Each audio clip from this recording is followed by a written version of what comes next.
مجھے کوئی کہانی بھی سنا دے ماما۔ آپ کو معلوم ہے کہ فضل کے صفحہ 2 پر فیچر کہانی آتی ہے اور میم توئے بشیر صاحب ہمیں 5 بنیادی اخلاق کے بارے میں کہانی سنا رہے ہیں، اور آج 5ویں خلق کے بارے میں کہانی ہے، لیکن پہلے ہمیں 5 بنیادی اخلاق تو بتائیں۔ وہ ہیں سچائی، نرم اور پاک زبان کا استعمال، وسعت حوصلہ، مضبوط عزم و ہمت، اور دوسروں کی تکلیف کا احساس اور اسے دور کرنا۔ جی شاباش۔ آج کی فیچر کہانی کا موضوع ہے بلند عزم و ہمت۔ چلیں پڑھتے ہیں۔ فراز کو ابھی اس محلہ میں آئے ہوئے 3 سال ہی ہوئے تھے، مگر ہر سال کی طرح امسال بھی اسی کو مثالی خادم کا انعام دیا جا رہا تھا۔ محلہ میں یہ انعام ایسے خادم کو دیا جاتا تھا جو باجماعت نماز میں سب سے زیادہ باقاعدہ یعنی ریگولر ہو۔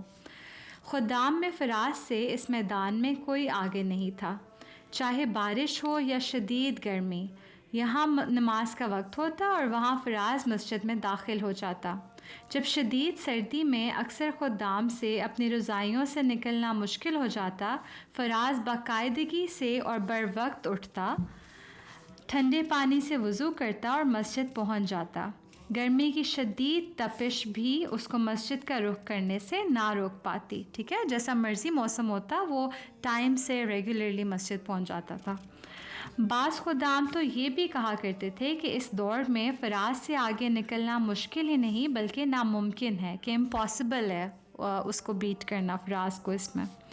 یہی وجہ تھی کہ امسال زعیم صاحب نے فراز سے درخواست کی تھی کہ وہ محلے والوں کے سامنے کچھ نصائح بیان کرے، یعنی کہ ان کو کوئی ٹپس دیں، ایڈوائز کریں، خاص طور پر یہ بتائے کہ اس نے اپنے اندر نماز کی اس عادت کو اتنا پختہ کیسے کر لیا۔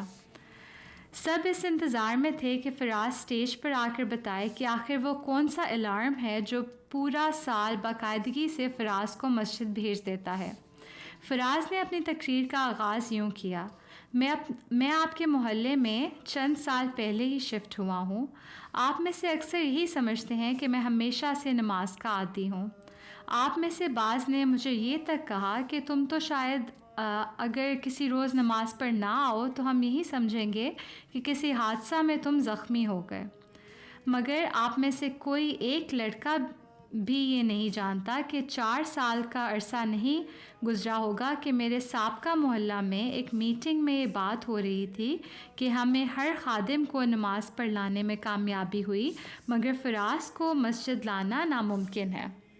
ٹھیک ہے، تو بتا رہے کہ آپ کو لگتا ہے کہ میں شروع سے ریگولر ہوں، لیکن 4 years ago میں اپنے پہلے جہاں پہ رہتا تھا وہاں ایک میٹنگ میں یہ بات ہو رہی تھی کہ سب آ جاتے ہیں مسجد میں لیکن فراز نہیں آتا۔ ٹھیک ہے، یہ سن کر محلے والے حیران رہ گئے۔ فراز مزید بتانے لگا کہ میٹنگ میں یہ بات ہو رہی تھی کہ ہر ایک عاملہ ممبر اپنے طور پر کوشش کر چکا ہے، مگر فراز کسی صورت بھی نماز پر آنے کے لیے راضی نہیں ہوتا۔ ایک ممبر کہنے لگا کہ میرے خیال میں اب ہمیں فراز کو قابل اصلاح خدام کی فہرست میں سے بھی نکال دینا چاہیے، کیونکہ اب اس کی اصلاح ممکن ہی نہیں، یعنی کہ وہ ان کو اب کوئی امید ہی نہیں تھی۔ وہ کہتے کہ اس کو اس لسٹ سے نکال دیتے ہیں ان خدام کی جن کو ہم اصلاح جن کی کرتے ہیں۔ ٹھیک ہے، یہ سن کر خالد جو عاملہ کا ہی ایک رکن تھا بول پڑا کہ نہیں، یہ صحیح نہیں، آخر فراز ہمارا بھائی ہے، ہم اس طرح اس کو الگ نہیں کر سکتے۔ اگر اس میں کوئی کمزوری ہے یعنی کہ ویکنس ہے تو ہمارا کام ہے کہ ہم اس کی اس کمزوری کو دور کرنے کی کوشش کریں۔ خالد مزید کہنے لگا کہ اگر آپ لوگ اجازت دیں تو میں اس کام کی ذمہ داری لیتا ہوں، کہتا ہے میں رسپانسبلٹی لیتا ہوں، مگر مجھے کم از کم 1 سال کی مہلت دی جائے۔ میں اپنی پوری کوشش کروں گا اور اگر اللہ نے چاہا تو فراز ضرور نماز پر آنا شروع ہو جائے گا۔ چنانچہ یہ کام اسی کے سپورٹ کیا گیا۔ تو خالد نے 1 سال کی ان سے ٹائم مانگا کہ مجھے آپ یہ رسپانسبلٹی دے دیں، میں اپنی کوشش کرتا ہوں کہ فراز آیا کرے مسجد میں نماز پڑھنے۔ خالد اگلے ہی روز فجر سے قبل یعنی کہ فجر سے پہلے فراز کے گھر پہنچ گیا اور دروازے پر دستک دی۔ ٹھیک ہے، اس نے ناک کیا۔ فراز نے دروازہ کھولا اور پوچھا کہ صبح صبح کیوں تنگ کرنے آئے ہو؟ خالد نے کہا کہ نماز کا وقت ہے، تمہیں لینے آیا ہوں۔ فراز نے اس کو ٹالنے کے لیے کہہ دیا کہ تم جاؤ، میں خود آ جاؤں گا۔ اس پر خالد چلا گیا مگر فراز نماز پر نہ گیا۔ اگلے روز پھر خالد نے دستک دی، فراز نے وہی جواب دیا۔ خالد نے ایک مرتبہ بھی نہیں کہا کہ اس گزشتہ روز بھی تم نے یہی کہا تھا، اس لیے آج میں تمہیں ساتھ لے کر جاؤں گا، بلکہ فراز کا جواب سن کر اسی طرح اکیلا ہی مسجد چلا گیا۔ اگلے ایک ہفتے تک یہی ہوتا رہا مگر ایک روز بھی فراز نماز پر نہیں گیا۔ ٹھیک ہے، پورا ویک وہ روز جاتا تھا، نوک کرتا تھا، فراز کہہ دیتا تھا اب جاؤ میں آ جاؤں گا، لیکن وہ نہیں آتا تھا۔ ایک دن آخر تنگ آ کر فراز نے خالد سے پوچھ لیا کہ تمہیں سمجھ نہیں آ رہی کہ میں نہیں آؤں گا، پھر کیوں روز اپنا وقت برباد کرتے ہو؟ اس پر خالد کہنے لگا کہ اس میں وقت برباد ہونے کی کیا بات ہے، تم میرے بھائی ہو، تمہیں اچھی باتوں کی طرف توجہ دلانا میرا کام ہے، آگے اللہ کی مرضی کہ وہ تم میں یہ بہتری پیدا کرے یا نہ کرے۔ فراز اس روز بھی نماز پر نہیں گیا۔